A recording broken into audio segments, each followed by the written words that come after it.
하나님께서 우리에게 지금 전 세계적인 메시지를 주고 계신데 저는 이때 우리가 꼭 들어야 될 게 있다고 생각합니다. 왜냐하면 우리 한 가정, 예를 들어 저 혼자만 직장을 가지 않고 자녀들과 있는 게 아니잖아요. 그런 어려움을 한두 가정이 겪는 게 아니고 온 나라가 겪고 있죠. 그리고 온 나라만 겪고 있는 게 아니라 전 세계가 겪고 있다는 거죠. 그럼 여기서 우리는 하나님께서 주시는 메시지를 캐치해야겠다는 거예요. 제가 요즘에 그런 생각이 들었습니다. 여러분 생각해 보세요. 저도 전에 없이 저희 가족과 시간을 같이 보내고 있어요.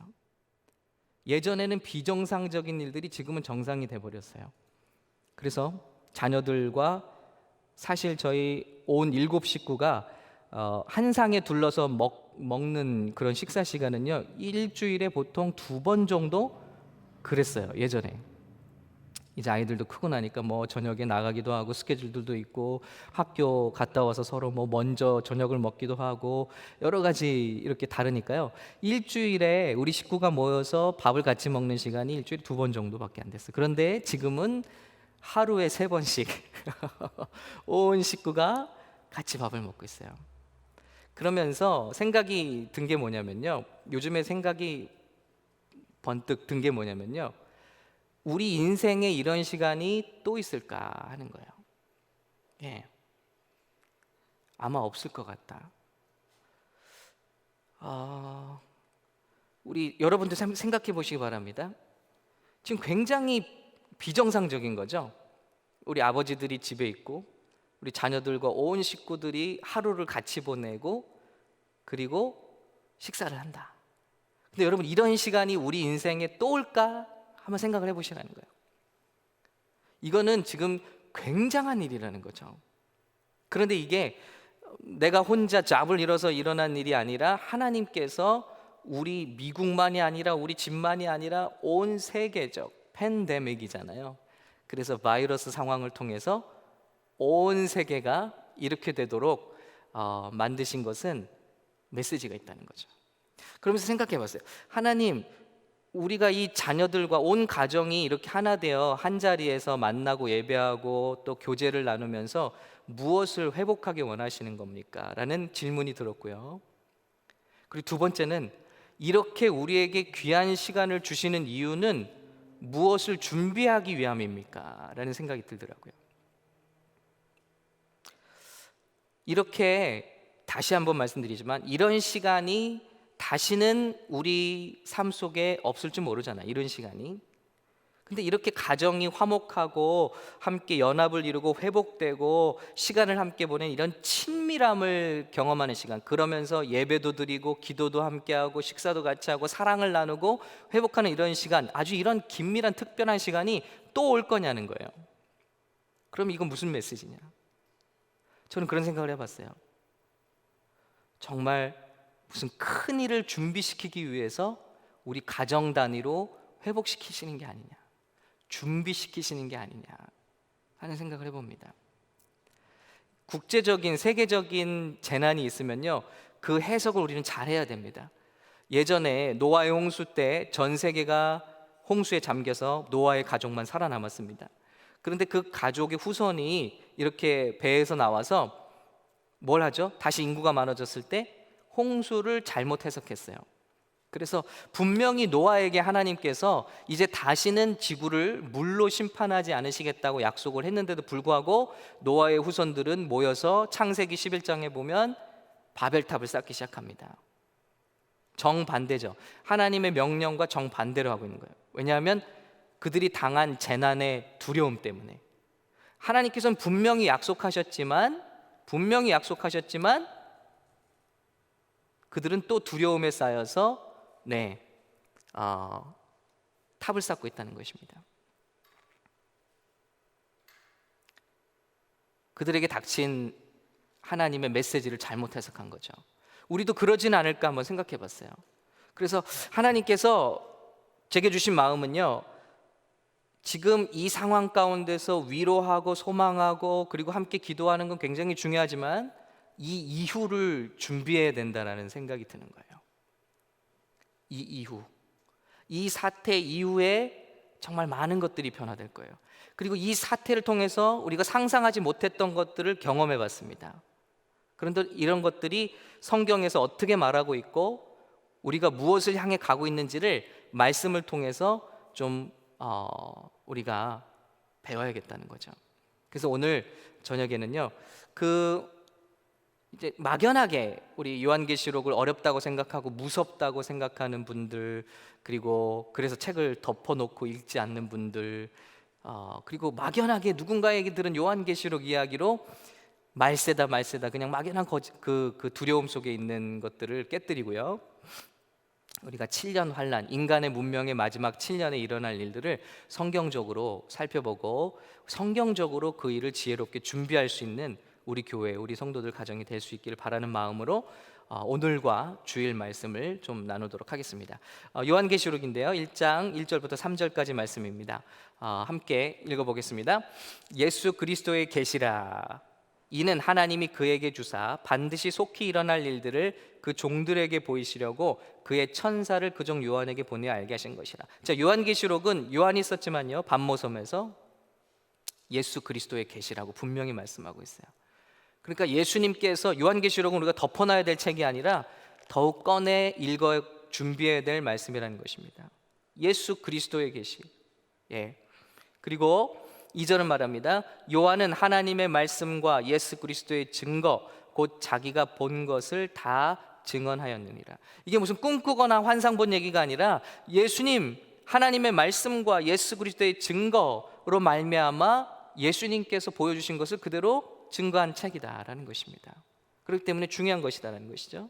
세 번째는요, 이 예언의 말씀을 읽는 자와 듣는 자와 그 가운데 기록한 것을 지키는 자는 복이 있나니 때가 가까움이라. 재미있는 표현이에요. Blessed is the one who reads aloud the words. 그래서 이 계시록 말씀을 소리내어 읽어요. 크게 읽어요. 예언의 말씀. 그리고 듣는 자. 듣는다는 것은 그냥 소리로 듣는다는 게 아니죠. 여기서 주님의 메시지를 캐치한다는 것이죠. 그리고 keep what is written. 이 말씀을 써 있는 것을 지키는 자는 복이 있다는 것입니다. 그래서 하나님의 말씀을 읽는 것만으로 복이 약속된 말씀은 바로 요한계시록 여기에 있습니다. 그런데 우리는 이것을 잘 읽으려 하지 않죠. 그리고 막연하게 알고 있죠. 그래서 더 두려운 거죠. 그래서 오늘 이제 이번에 많은 우리 성도님들이 성경반에 요한계시록을 해달라고 신청을 제일 많이 하셨어요. 아마도 이런 이제 역사적인 사건이 있으면서 이런 마지막 때에 대한 궁금증이 있으셨던 것 같아요. 그래서 그런 성경반 오픈을 앞두고 오늘 이 시간에는 그런 7년 모두가 관심 갖고 있는 계시록의 마지막 7년 환란에 어떤 순서대로 어떤 일이 일어나는 것을 먼저 쭉 훑어드리도록 하겠습니다. 그리고 이제 시작되는 성경반에서 여러분이 등록하시면 더욱더 자세하게 하나씩 말씀을 드리도록 할게요. 자, 한번 순서대로 가보겠습니다. 7년의 환란은 이렇게 순서가 되어 있습니다. 먼저 7개의 인, 7 seals, 이걸 떼시면서 재앙이 하나씩 우리 지구상에 일어나죠. 그리고 그 다음에 7개의 나팔 재앙이 임합니다. 그 다음을 연이어서 7 대접, 그래서 bowl, 어떤 그릇을, 재앙의 그릇을 붓는 그런 모습으로 표현이 됩니다. 그런데 이것을 잘 생각해 두실게요. 마치 이것과 같습니다. 폭죽이 한 발이 올라가서 터지죠. 터지고 그 한 작은 발이 나가서 또 터지죠. 이런 것처럼 7개의 첫 번째 인의 재앙이 다 이루어진 다음에 마지막 7번째 인의 재앙에서 7개의 나팔의 재앙이 시작됩니다. 연쇄 반응처럼요. 그리고 그 중에서 마지막 7 나팔의 마지막 재앙이 이루어지면서 7 보울의 재앙이 연달아 일어나는 거예요. 이런 구조로 7년 환란 순서가 되어 있습니다. 자, 그래서 첫 번째 7 인을 하나씩 뗄 때마다 어떤 재앙이 일어나는지 한번 살펴보도록 할게요. 이것이 이제 앞으로 지구상에 일어날 인류 문명 마지막 7년에 일어날 일이다. 여러분 잘 알고 계셔야겠죠? 그래서 우리가 이런 일들을 보게 된다면 마음에 준비하게 되겠고요. 또 그 다음에 어떤 일들이 있을지를 예측할 수 있게 되겠죠. 감추려고 하지 않고 우리를 준비시키려고 주신 책이기 때문에 중요하다는 것입니다. 첫 번째 인을 뗄 때 이기려는 자가 등장한다 그랬어요. 그래서 어떤 모습으로 나오냐? 6장 2절에 나옵니다. 이에 내가 보니 흰 말이 있는데 그 탄 자가 활을 가졌고 면류관을 받고 나아가서 이기고 또 이기려고 하더라. 이단이나 다른 쪽에서는 이 첫 번째 인을 뗄 때 나오는 모습의 사람을요, 구세주 같이 생각하고 있어요. 왜냐하면 흰 말을 타고 왠지 예수님 같잖아요. 근데 예수님 절대 아닙니다. 예수님은 전쟁을 이런 모습으로 오시잖아요. 그리고 그분은 이기려고 하시지 않아요. 그분이 이기신 분입니다. 그리고 이 여기 나오는 면류관이 잎으로 만든 면류관을 뜻하고 있어요. 그러나 예수님께서 쓰시는 면류관은 금면류관이죠. 그리고 활을 가졌고 그는 칼이나 창, 활로 싸우려고 오는 자예요. 그러나 예수님은 계속 읽어보면 입에서 나오는 말씀의 검으로 싸우신다고 그랬어요. 근데 이것은 정말 예수 그리스도 어떤 메시아의 모습을 갈망하는 어떤 그런, 쉽게 말하면 짝퉁 메시아의 모습이라고 할 수 있죠. 이런 자들이 등장한다는 것입니다. 모르겠어요. 저는 이단들이 왜 이렇게 백색 옷, 하얀색 옷을 입고 백구두를 신고 나오는지 알 것 같아요. 바로 이런 예언에 사로잡혀 있는 거죠. 그래서 자신이 어떤 그런 구세주의 모습, 메시아의 모습으로 오는 것처럼 집착되어 있는 거죠. 여러분, 최근에 그 북한의 김정은 씨가 백마 타고 나타난 거 아시죠? 그러니까 독재자라든지 어떤 이단의 교주라든지 이런 사람들이 굉장히 백색에 집착을 하는 모습을 보여주고 있습니다. 바로 여기 이 말씀 때문입니다. 그런데 이 모습은 우리 예수님의 모습이 아니라는 거, 속지 마시라는 거예요. 이만희 교주도 올백으로 다 차려입고 나오죠. 항상 구두까지 백구두로. 그런 모습 아니라는 겁니다. 자, 그런 자, 이기려고 하는 자, 억지로 이기려고 하는 자, 그런 자가 등장한다는 거예요. 그리고 두 번째 인을 떼니까 붉은 말이 나옵니다. 그러면서 이 땅에 전쟁이 휘몰아치죠. 세 번째, 검은 말을 인을 떼니까 검은 말이 나타났고요.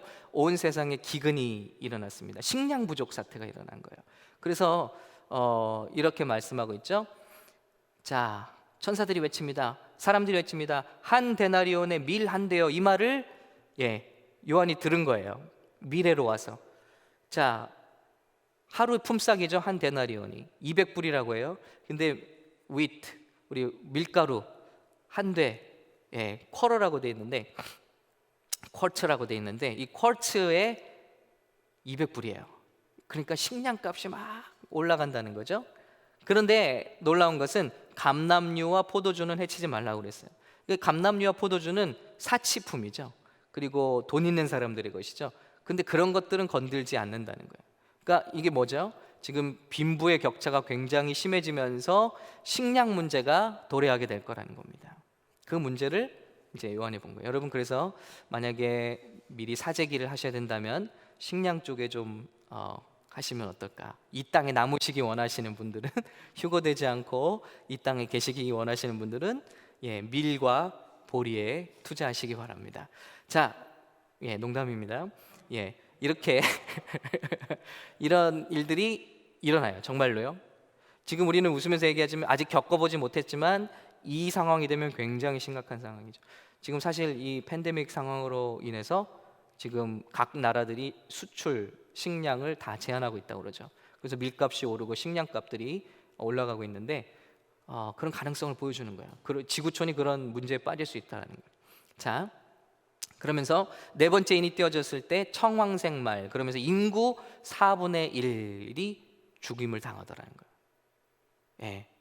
테노스는 2분의 1을 없애려고 했는데 성경에서는 이 인이 띄어질 때 4분의 1이 죽음으로 가더라는 거예요. 이렇게 말하고 있습니다. 그 탄자의 이름은 사망이니 음부가 그 뒤를 따르더라. Rider's name was death. 죽음이에요. 죽음이 온 지구를 몰아치는데, 이거 하데스, 지옥을 뜻하는 단어죠. Followed him. 죽음이 음부가 그를 뒤쫓더라. 그러니까 이 말이 지나가는 데마다 다 사망이 오는데 they were given authority over fourths of the earth. 우리 4분의 1의 사람들이 다 죽더라는 거예요. 뭘로요? With sword, 칼, with famine, 배고픔, with pestilence. 이게 제 눈에 들어왔어요. 그냥 우리 성경에는 죽음이라고 돼 있는데요, 사망이라고 돼 있는데 이거 질병이거든요. 질병으로 사람들의 4분의 1이 죽어나간다는 거예요. And by wild beasts of the earth. 야생동물로 인해서 사람들이 죽어간다는 거예요. 그리고 질병에 의해서. 이런 일들이 가능하다는 것을 보여준 것이 이번 저는 사건이라고 생각해요. 이번에 이 바이러스를 백신을 맞는다고 할지라도 마이크로소프트의 그 빌 게이츠가 예측한 것처럼 인류의 최대의 그 인류의 생존을 위협하는 문제는 질병의 문제라고 하잖아요. 바이러스의 문제라고 하잖아요. 그래서 다른 변형된 바이러스가 얼마든지 나올 수 있다는. 그리고 그것은 주로 와일드 비스트, 야생동물로부터 인간에게 오고 있어요. 근데 성경은 그것을 우리에게 미리 빌 게이츠 지금 대단하다고 그러잖아요. 5년 전에 막 그런 얘기를 했다고 그래서. 근데 성경은 2000년 전에 얘기하고 있잖아요.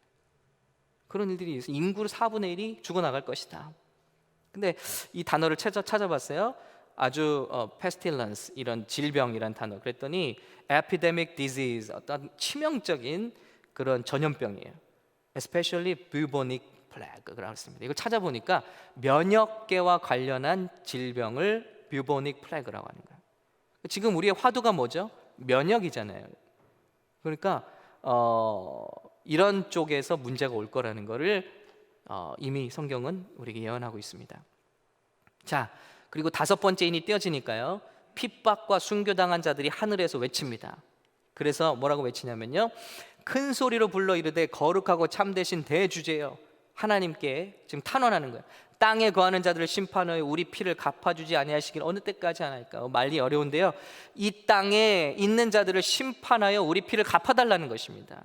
예수님 때문에 매맞고 예수님 때문에 죽어가고 이런 모든 자들이 하나님께 탄원하는 내용입니다. 그래서 이 말을 통해서 뭘 확신할 수 있죠? 이 땅에 임하는 7년의 환난과 재앙은요, 성도들을 위한 게 아니라는 걸 알 수 있어요. 계속해서 나옵니다. 하나님의 진노, 하나님의 심판이 이 땅에 부어지는 것이다.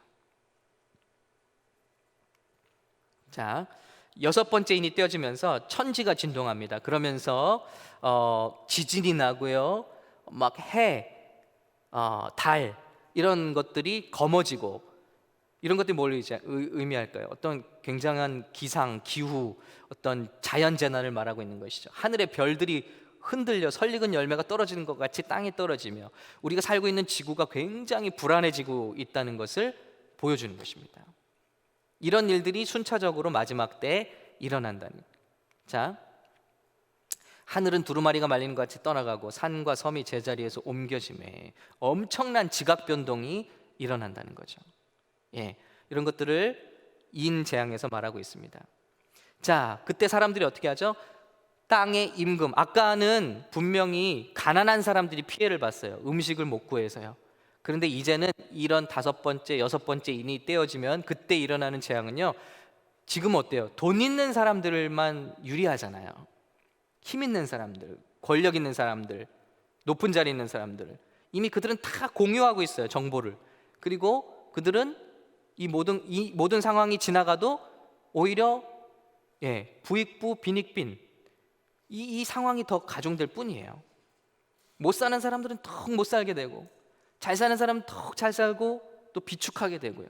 그런데 하나님의 이 심판 앞에 그런 일이 다 없어진다는 거예요. 땅의 임금, 왕족, 장군, 부자, 강한 자, 모든 종, 자유 할 것 없이 다 굴과 산들 바위 틈에 숨어서, 정말 그때는 그런 게 다 없어진다는 거예요.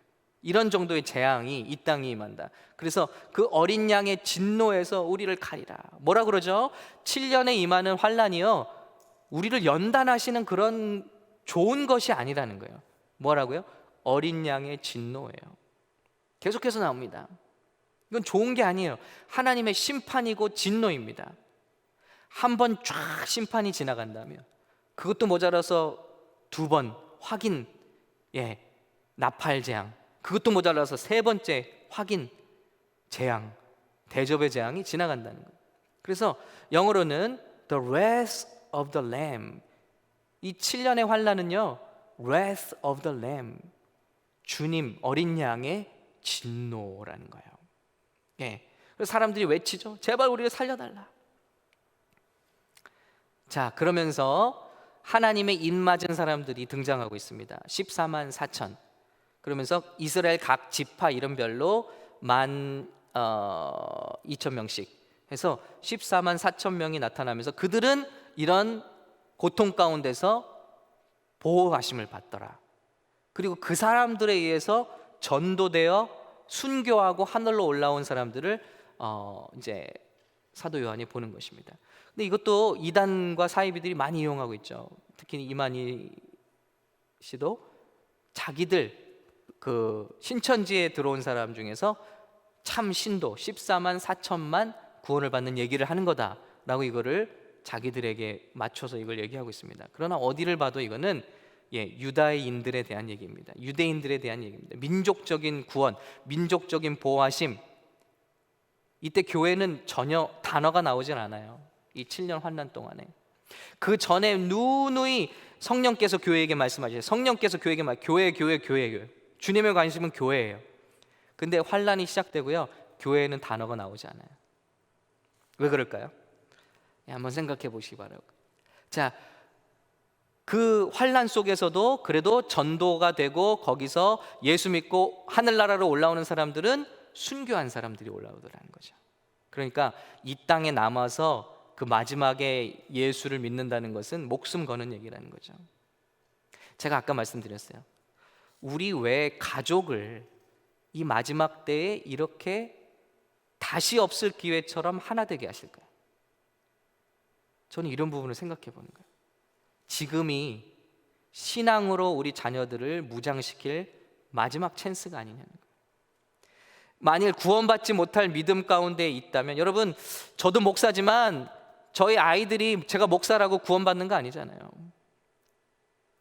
목사라고 해서 목사 아들들이 천국 가는 거 아니잖아요. 그게 저는 제일 두려운 거예요. 세민아, 세은아, 여기 있지만, 지금 이 예배를 돕고 있지만 하나도 관계가 없어요. 그런데 하나님께서 이런 시간을 주심으로 말미암아 마지막으로 정말 우리 자녀들에게 말씀을 가르칠 수 있고, 제가 참 안타까운 게 진짜 많은 목사님들 자녀분들을 봤지만요, 예배 시간에 게임하는 자녀들도 많이 있어요. 서로 쳐다보지 마요. 예배가 전혀 예배가 아닌 거예요. 그냥 교회에서 컸을 뿐이지 하나님을 만나지. 전 그런 게 제일 두려운 거예요.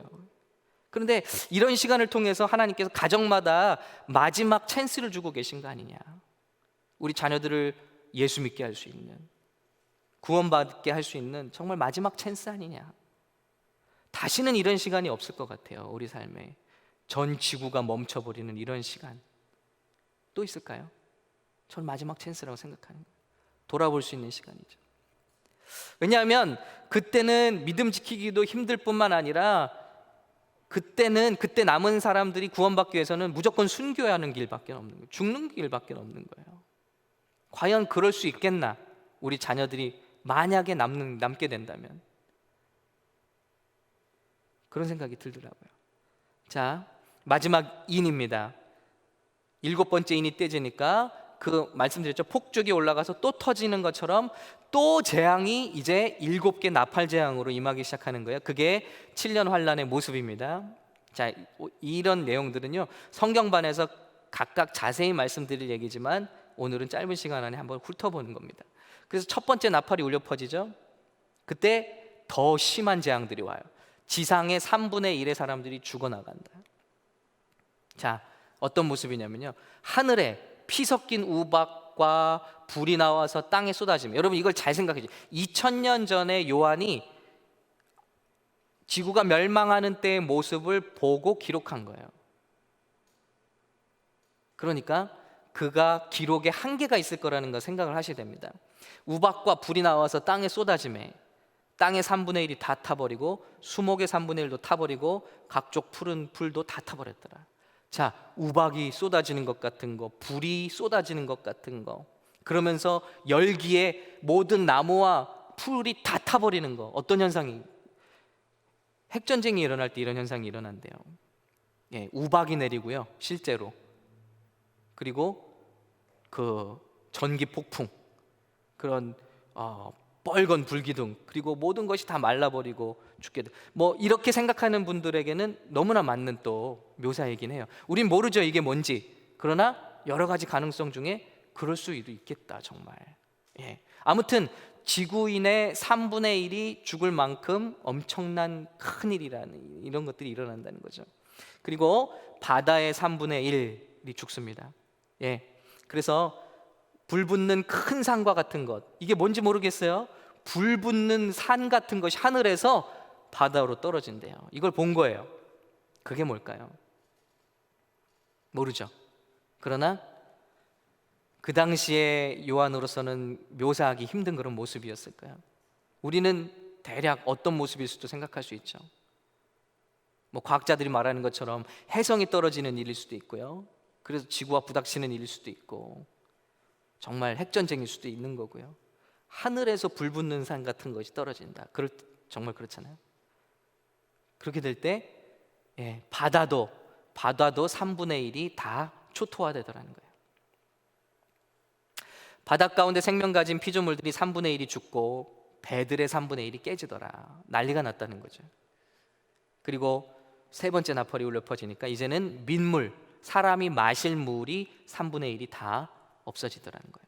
그래서 횃불같이 계속 나오고 있죠. 횃불같이 타는 큰 별이 하늘에서 떨어져 강들의 3분의 1과 여러 물샘에 떨어지니, 이 횃불같이 타는 것이 다 땅에 떨어졌는데, 그런데 물샘이 다 오염됐다는 걸 얘기하고 있죠. 그래서 이 별 이름은 쓴쑥이라.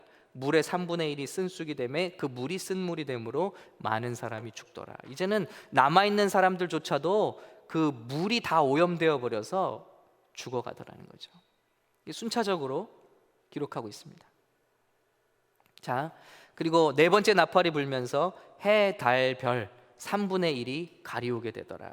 그러면서 하늘이 보이지 않는 거예요. 3분의 1이 어두워지니 낮에 3분의 1은 비춤이 없고 밤도, 낮밤이 없이 다 깜깜해진다는 거예요. 그리고 이런 일들이 언제 일어나죠, 정말? 맞아요. 제가 말씀드린 그 두 가지 경우에 다 일어난 일들입니다. 해성이 충돌해도 온 지구가 15도, 섭씨 15도인 상태로 수개월을 그렇게 간대요. 핵전쟁이 일어나도 마찬가지고요. 하여튼 그런 일들. 그래서 남은 사람이 또 죽고, 간신히 살은 사람이 또 죽고 또 죽고, 완전히 그런 놀라운 무서운 심판 가운데 들어가고 있죠. 그리고 그나마 남은 사람도 뭔지 모르겠어요. 황충이라는 어떤 벌레인지 질병인지 고문이 시작됩니다. 그리고 여섯 번째 나팔이 불 때 남은 사람들 사이에서 2억이나 인벌브되는 전쟁이 일어납니다. 그리고 일곱 번째 나팔이 불면서 또다시 또 다른 폭죽이 터지는 건데, 일곱 대접 재앙으로 또 넘어갑니다. 그러면서 이 재앙은 더 심각해요. 하나님의 진노가 분명히 말하고 있어요. 지금 일어나고 있는 일들, 일곱 인, 일곱 나팔, 일곱 재앙, 이걸 일곱 그 대접의 재앙이 뭐라고 그러죠? 하나님의 진노라고 그랬어요. 여기 또 나오고 있습니다.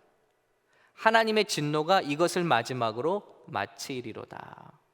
그러니까 여러분, 이게 믿는 자들을 위한 연단하는, 교회를 위해서 연단하는 좋은 시험이다라고 생각할 수가 없다는 겁니다.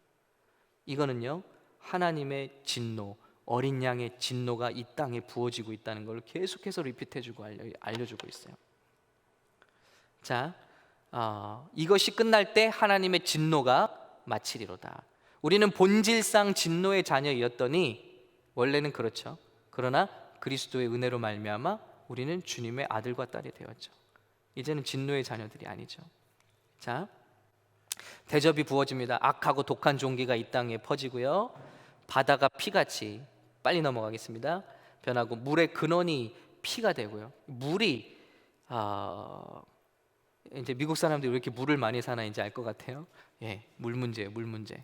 음식과 물 문제. 예, 물이 근원이 다 피가 되었다. 자, 이때 하늘에서 소리가 울려 퍼집니다. 이렇게 심판하시니 의로우시도다. 왜냐하면 순교자들이 그 피를 마셨으므로, 그들이 성도들과 선지자들의 피를 흘렸으므로. 여러분, 계속해서 이 성격이 나오고 있죠. 이 땅에 부어지는 7년의 환난은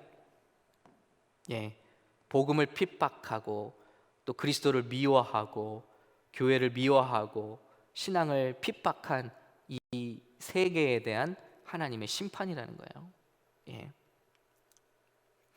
해가 권세를 받아 불로 사람들을 태우니, 또 나오죠. 하나님의 이름을 비방하며 회개하지 아니하고 주께 영광을 돌리지 아니하더라. 이 남은 사람들이요, 이 정도 재앙이 지나가고 나면 막 손들고 나올 것 같죠. 하나님 잘못했습니다, 회개합니다, 주님을 영접합니다, 그리고 제 죄를 용서해, 이렇게 할 것 같은데 이때 남은 사람들은요 그렇지 않다는 거예요. 이런 어려움이 지나가도요 회개하지 아니하고 주께 영광을 돌리지 않더라는 거예요. 여러분, 이런 어려운 상황이 지나가는데 우리 마음이 하나님께 대해서 회개하지 않는다면 우리는 어느 편에 서 있는 사람이냐? 똑같다는 거예요. 엄청난 일들, 한 번도 경험해 보지 못한 일들을 다 겪고 나서도요 하나님을 비방하고 회개하지 않고 주님께 영광을 돌리지 않더라. 이런 일들이 마지막 때 있다는 거예요. 그리고 5번째 대접이 쏟아집니다. 짐승의 왕자에 쏟으니. 그 나라가 어두워지며 사람들이 아파 자기 혀를 깨물고. 이제는 얼마나 고통스러운지 죽고 싶어 한다는 거예요. 사람들이 자살하고 싶어 하고. 그 정도로 이 땅의 고통이 심해져도 예수를 믿는 사람은 안 나온다는 것이죠. 그러니까 이 세상이 어떤 세상인지 여러분 상상이 되시죠? 자, 그리고 마지막 전쟁이 시작됩니다. 유브라데 강이 말라서 동방에서 오는 왕들의 길이 예비되었더라. 그래서 그 강을 건너서 전쟁의 영이 역사하기 시작하면서 큰 날에 있을 전쟁을 위하여 그들을 모으더라. 그래서 마지막 남은 인류가 다 모여서 마치 그 바벨탑을 쌓은 것처럼 하나님의 나라와 하나님의 정말 이때도 남아있는 사람이 누구죠? 유대인들은 남아있어요. 그리고 보호하심을 받고 있어요. 그들과 또 그들의 하나님을 대적하기 위해서 모든 인류가 모이는 날이에요. 그게 바로 마지막 전쟁 아마겟돈입니다. 큰 날에 있을 전쟁을 위하여 전쟁의 영이 사람들의 마음을 이렇게 충동해서 모으더라는 거예요. 그래서 아마겟돈이라는 전쟁이 이제 일어나게 되는 것이죠. 그때 예수님이 인터빈 하십니다. 그때 직접 예수님께서 이제 그 전쟁에 들어오세요.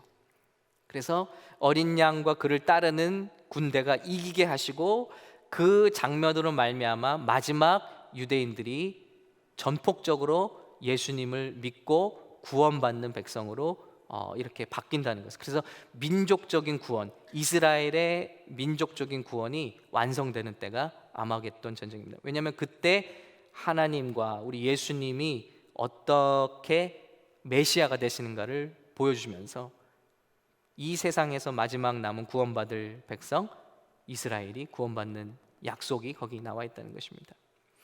자, 그러면서 마지막 대접이 쏟아지며 만국 성도들과 바벨론이 완전히 멸망. 그래서 이 세상의 경제 시스템도 완전히 없어지고요, 정치도 없어지고요, 종교도 다 없어지고요. 결국 무슨 싸움이었냐고 말하고 있냐면요, 바벨론이, 이 땅의 바벨론이 완전히 멸망된. 바벨론이 어떻게 시작했죠? 바벨론은 창세기 11장에서 시작했어요.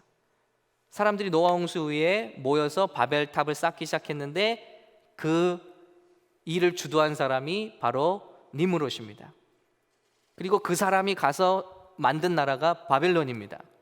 그 바벨론에서 나온 종교들이 온 세상 종교의 근원이 되었어요. 인도의 종교, 바알, 아세라, 그리스의 종교, 우리가 알고 있는 모든 종교의 대부분이 바벨론에서 나온 종교들이에요.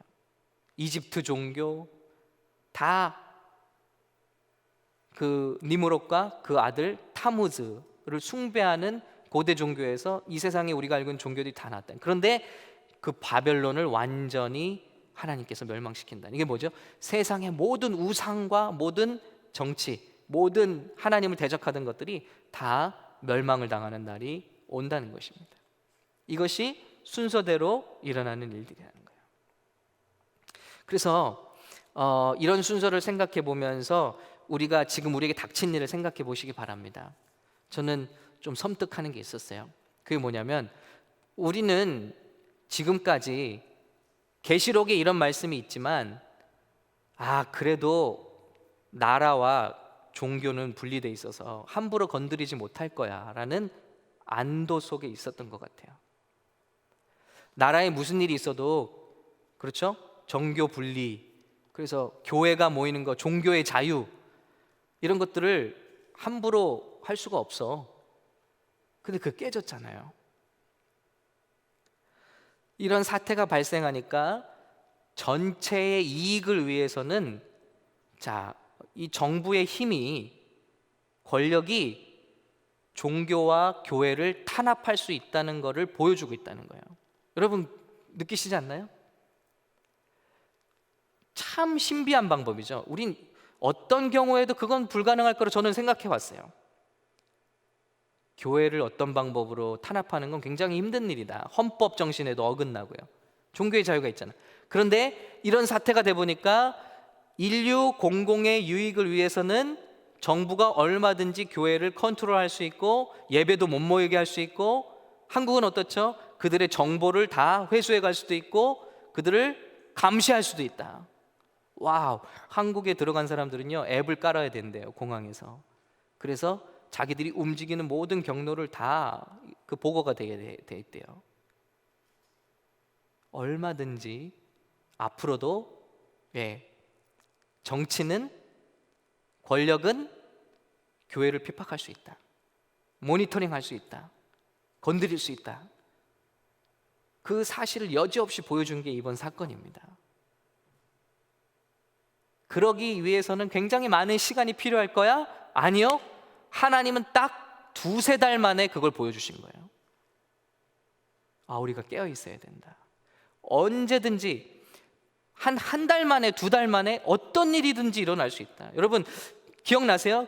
어느 금요 예배 제가 와서 오늘이 우리가 마지막 드릴 수 있는 예배일 수 있잖아요, 여러분. 그러니까 옆에 계신 분들과 진짜 한번 다정하게 인사해 주세요. 눈을 바라보면서 이게 마지막일 수도 있는데 언제까지 갈지도 모르고.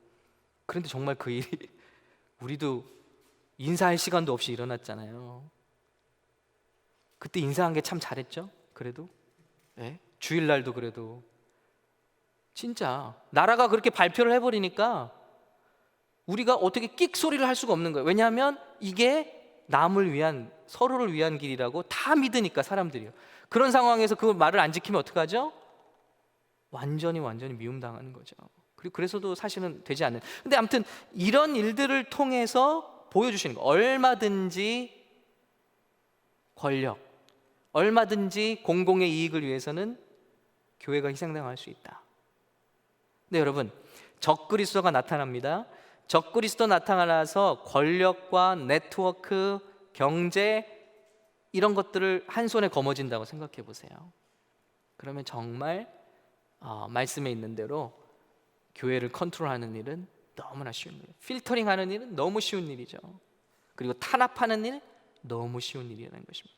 우리가 그런 역사적인 히스토리컬 어떤 포인트, 그런 시점, 그런 경점을 앞두고 있는 세대라는 거예요. 이게 단순히 그냥 우리 이제 잡이 이렇게 다 회사가 문을 닫았네, 그럼 이렇게 애들이랑 시간 보내면서 룰루랄라 뭐 그냥 나라에서 주는 돈 가지고 버티고, 이런 생각을 할 때가 아니라는 생각이 번쩍 들었습니다. 하나님께서는 우리 모두에게 뭔가 말씀하고 계시다. 그래서 우리는 준비되어야 된다. 그리고 이 시대가 어떤 시대인지를 생각해야만 한다. 그리고 이 사태가 모르겠습니다. 하나님께서 일찍 끝나게 하실지 아니면 길게 가져갈지 모르지만 이 사태가 지금 어찌 보면 우리에게 주어진 마지막 기회일 수도 있다라는 마음으로 임해야 된다는 생각이 들었어요. 그래서 좋습니다. 지금까지 자고 있더라도 깨어나야 된다. 그런데 막연한 두려움이나 어떤 소문, 들리는 소문 가지고 우리가 깨어날 게 아니라 말씀을 중심으로 정확하게 이해하는 가운데 성경적으로 마지막 때를 준비해야겠다. 그래서 우리 성경반을 시작하려고 하는 겁니다. 그래서 우리 사랑하는 성도 여러분들이 이제 온라인 성경반을 열 텐데 요한계시록을 등록하시면요, 자, 여러분 뭐 무슨 광고하는 거 아닙니다. 이건 등록한다고 무슨 저한테 무슨 강의비가 떨어지는 것도 아니고 두당 뭐 얼마가 떨어지 이런 거 절대 아니니까 제 그런 마음이 들어서 그래요. 이러다가는 그냥 세상과 함께 파묻히겠다. 지금 말씀을 통해서 깨어나야 될 때다. 아까 말씀이 뭐라고 그랬죠? 이 말씀을 읽고 또 뭐요? 듣고 깨닫고 지키는 자는 복되다. 이는 때가 가까움이라. 정말 그런 때가 왔다는 것입니다. 그냥 사도 요한이 어디 반모섬에 잡혀가서 그냥 못 먹고 허덕이다가 헛것을 본 게 아니라는 거잖아요. 예수님이 주신 계시라는 거잖아요. 예수님이 주신 계시라잖아요. 그렇기 때문에 이 말씀을 듣고 지키는 자, 읽고 듣고 지키는 자는 복이 있다. 그럼 이 말씀 요한계시록 우리가 말씀 공부하면 복이 오나요? 뭐 더 인컴이 는다든지 건강해진다든지 이런 복을 말하는 게 아니잖아요. 이 말씀을 읽고 듣고 지키면 어떻게 되죠? 이 마지막 때를 어떻게 살아야 되는지 주님을 사랑하게 되고 회복하게 되고 우리가 이 시대를 말씀을 비춰서 바라볼 수 있는 안목이 생기게 되고 주님의 뜻대로 순종할 수 있게 되잖아요. 그러니까 마지막 때에 대한 성경적인 이해를 갖게 되겠죠. 마지막 때에 대한 성경적인 성도의 준비를 하게 되겠죠. 성경적인 준비가 필요한 거죠. 다 흰 옷 입고 모여서 뭐 이렇게 하는 것이 준비라 이런 것이 아니라 성경적인 준비요. 미신과입니다. 오해에서 벗어나 예수님을 똑바로 바라보고 사랑하기. 정말 중요한 것은 우리가 어떤 재앙을 피한다거나 적그리스도를 피하는 게 아니에요. 어떤 교회에서는 이런 거 막 중점적으로 베리칩 절대 받지 마라, 뭐 666이 뭐냐, 이거. 근데 우리의 핵심은 뭐냐면요, 예수님을 똑바로 바라보는 거예요. 예수님을 사랑하는 거지 이런 것들을 규명해서 피하려고 하는 게 아니거든요. 이런 상황이 가까이 온다는 것을 인식하는 가운데 예수님을 똑바로 바라보고 사랑하기, 우리 첫사랑을 회복하기. 이제 이번 주일에 이 환난 전에, 이 7년의 환난 전에 마지막으로 교회에게 주시는 당부의 말씀 있잖아요. 그 7교회에 주시는 7 메시지를 우리가 나누기 원합니다. 왜 7교회일까요? 7은 완전수를 의미하잖아요. 이 세상의 모든 교회, 하나님께 속한 모든 교회, 온전한 교회, 모든 교회들에게 대표하는 거예요. 그 교회들에게 주시는 메시지라고 생각할 수 있는 것이죠. 그래서 우리가 정말 똑바로 정신을 차리고 주님을 사랑하자. 그리고 구약과 신약 계시의 상징을 연결지어 이해하게 된다. 그래서 성경반에서는 이제 다니엘서도 함께 살펴보면서 이 신약 하나만 그 요한계시록에 있는 상징만 가지고 파괴되면요 이상한 종교가 만들어질 수 있어요. 그래서 구약과 함께 살펴보면서 매치하면서 성경적으로 이해하는 게 중요하다는 것이죠. 그리고 각종 이단과 사이비로부터 자신을 지킬 수. 지금 얼마나 요한계시록 아까 말씀드렸잖아요. 이만희 씨도 그렇고 뭐 교주들이 나타나서 다 사용하는 게 뭡니까? 요한계시록. 근데 우리 교회에서는 계시록에 대해서 말씀을 잘 안 해요. 그러니까 우리 성도들이 계시록에 대한 막연한 두려움이 있다가 그런 얘기 들으면 혹하고 무서워하고 배워볼까? 들어가 볼까? 이분이 메시아네 이렇게 되는 거거든요. 그래서 이 말씀은 감추지 말라고 그랬어요. 이 책을 덮지 말라고 그랬어요. 오히려 마지막 때가 될수록 우리 성도들에게, 믿는 자들에게는 오히려 오픈되어야 될 책입니다. 그래서 이 말씀을 읽고 듣고 지키는 자들은 복이 있도다. 여러분 어때요? 어떤 예언가보다도 어떤 과학자보다도 우리 예수님은 2000년 전에 우리를 위해서 말씀하셨잖아요. 보여주셨잖아요. 그리고 그런 일들이 지금 우리 앞에 일어나고 있어요. 뿐만 아니라 예수님이 이 땅에 계실 때 하셨던 모든 예언의 말씀들이 우리 세대에서 다 이루어지고 있다는 거죠. 그렇기 때문에 지금이야말로 요한계시록을 펴서 공부해야 될 때다, 읽어야 될 때다, 그리고 말씀의 반석 위에 우리가 서야 될 때다. 우리에게 지금 왜 이런 일들이 일어나는지 우리는 깨어야 될 때다. 우리 이 말씀을 오늘 나누고 싶었습니다. 정말 의미가 있는 일들이 지금 일어나고 있습니다. 하나님께서는 저와 여러분의 지금 가정을 치유하고 계실 뿐 아니라 우리에게 뭔가를 가르쳐주고 계신 거예요.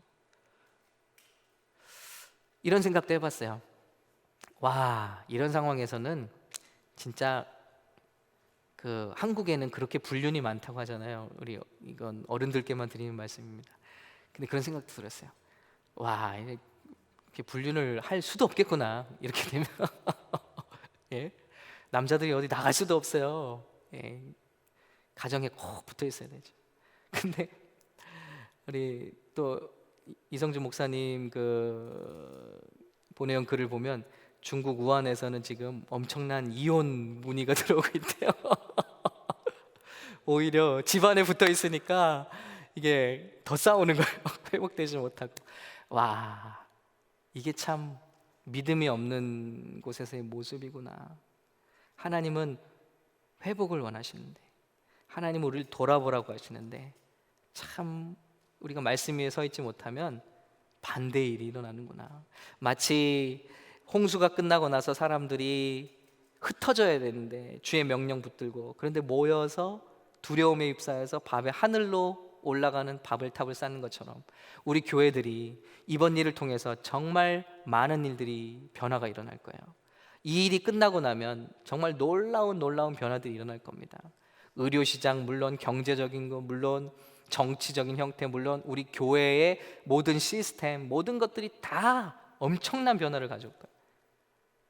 그거에 대해서 우리가 성경적으로 시대를 깨닫고 준비할 수 있는 정말 우리 성도들, 저와 여러분이 우리 교회가 되시기를, 그래서 그때에 정말 귀하게 쓰임 받으시는 우리 모두가 되시기를, 우리 청년들 되시기를 예수님의 이름으로 축복합니다.